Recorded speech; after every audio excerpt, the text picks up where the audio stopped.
অহংকার আল্লাহ পছন্দ করে, অহংকার যাই করবে সেই পতনের দিকে যাবে, এটা নিয়ে কোনো দ্বিমত।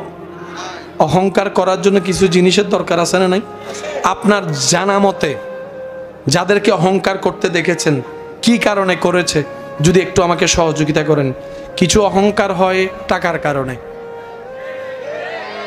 আচ্ছা, কিছু অহংকার হয় সম্পদের কারণে, কেউ বা অহংকার করে,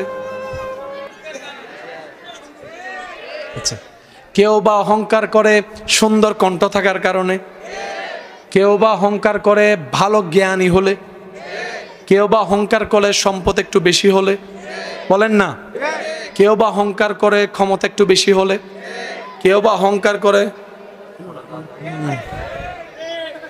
বলেন বলেন বলেন বলেন, কেউ বা অহংকার করে বউটা একটু সুন্দর, জামাইটা একটু হ্যান্ডসাম হলে, কেউ বা একটু অহংকার করে বংশের কারণে, বলেন বলেন বলেন, কেউ বা একটু অহংকার করে ক্ষমতা বেশি থাকার কারণে, কেউ বা একটু অহংকার করে নিজের পক্ষে মানুষ বেশি থাকার কারণে।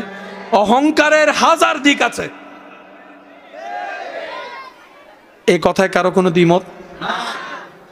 সৌন্দর্যের সবচাইতে শ্রেষ্ঠ সৃষ্টিতে আপনার আমার নবী রহমাতুল্লিল আলামিন কিন্তু বিন্দু পরিমাণ কারো সামনে অহংকার করেছে?